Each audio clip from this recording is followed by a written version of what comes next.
Hello दोस्तों, SSC steno 2024 का जो रिटन एग्ज़ाम है वो 10 दिसंबर को लगा है और आप लोगों के पास अब समय जो है वो काफ़ी कम बचा हुआ है। मुश्किल से मुश्किल 2 महीने बचे हुए हैं। अब इस 2 महीने के बीच में भी आप लोगों के त्यौहार है, दीपावली भी है, दशहरा भी है और शादियाँ भी हैं। तो इन सब चीज़ों को थोड़ा सा किनारे करके अपना जो फोकस है वो रिटर्न पे लगाइए, क्योंकि अब जो समय बचा है उस समय में आप लोगों को क्या करना है, उस पे पूरा टारगेट करना है।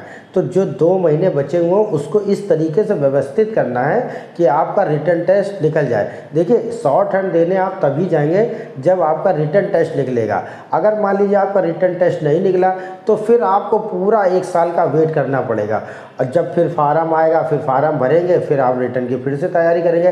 देखिए, त्यौहार तो फिर हर साल आते ही जाते रहेंगे, लेकिन एक बार अगर नौकरी लग गई तो हर साल त्यौहार बहुत अच्छे से बीतता है। तो जो दिन बचे हुए हैं, इन जो दिनों में करना क्या है उसके बारे में हम लोग अच्छे से बात करते हैं और स्टेनो कितनी देर पढ़ना है वो भी हम आप लोगों को बताएंगे। तो सबसे पहले जो आपको per day daily 2 practice set लगाने हैं। प्रैक्टिस सेट लगाने का मतलब ये है कि एक सवेरे लगा लीजिएगा और एक शाम को लगा लीजिएगा, और ये प्रैक्टिस सेट आपको पूरे लगाने हैं। जैसे 200 नंबर के, जैसे 100 नंबर की इंग्लिश आनी है और 50 की रीजनिंग और 50 की जीएस, तो ये पूरे लगाइए। कुछ बच्चे क्या करते हैं, सर अभी हम इंग्लिश का लगा रहे हैं, पहले हम इंग्लिश में अपनी कमांड करेंगे। अब बेटा टाइम कम बचा है, जो होना था वो आप लोगों ने पढ़ लिया। अब 2 महीने जो बचे हुए हैं, 60 दिन में अब आप लोगों को ओवरऑल प्रैक्टिस करनी है। मतलब ऐसा पढ़ना है जो पूरा कंप्लीट हो। चाहे कोई भी, आप कितने भी ऐप आते हैं या कितने टेक्स्ट बुक है, कई भी हैं, तो उस पर आप लोग देख सकते हैं। और डेली प्रैक्टिस करिए, ऑफलाइन भी करिए, लेकिन थोड़ा प्रैक्टिस पर ज़्यादा जोर डालिए, क्योंकि जितना ज़्यादा आप अभी प्रैक्टिस करेंगे आपको बेनिफिट उतना ही मिलेगा।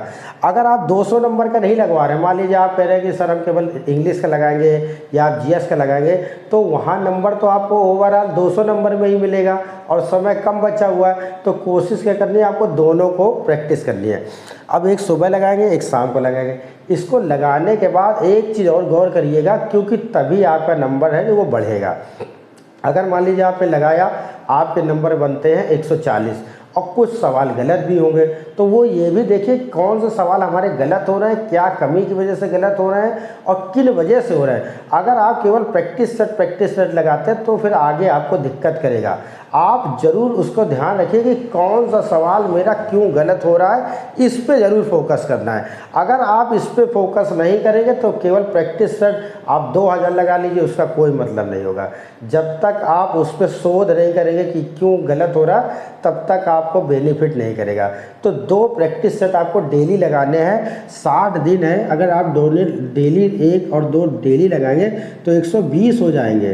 तो डेली सुबह शाम लगाएंगे और आपको ओवरऑल आपको जैसे ही 30-40 सेट लगा देंगे तो आपको धीरे धीरे अनुभव होने लगेगा। पुरानी चीज़ें वापस है, एसएससी काफ़ी चीज़ें रिपीट भी करता है, तो ये आपको बेनिफिट करेगा। अब हम लोग बात कर लेते हैं स्टेनो की। तो इस पे आपको फुल फोकस करना है। जितने भी बच्चे हैं, चाहे सी की तैयारी कर रहा हो चाहे डी की तैयारी कर रहा है, वो केवल एक डिक्टेशन लिखेगा वो केवल एक डिक्टेशन लिखेगा और वो जो डिक्टेशन है वो 800 वर्ड की लिखेगा।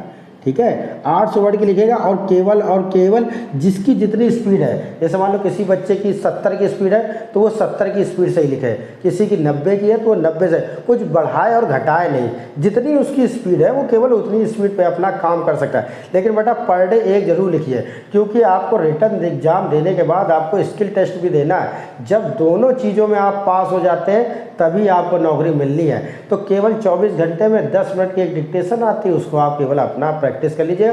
ज़्यादा कुछ भी नहीं नया करना है। तो इस चीज़ को मेरी जो हमने आपको बताया है उस पर पूरा फुल फोकस करिए। और बाकी इसके अलावा जब आप रिटर्न दे देंगे फिर हम आपको जो क्या रामधारी खंड 1 और खंड 2 सारी चीज़ें हम आपको उसमें वीडियो के माध्यम से बताते रहेंगे, और जो कठिन शब्द भी होंगे वो भी हम आपको बताएंगे। तो ज़्यादा से ज़्यादा ये बच्चों तक का मेरी ये बात पहुँचाइए, और बाकी वीडियो अच्छा लगा तो कमेंट्स में बताइए।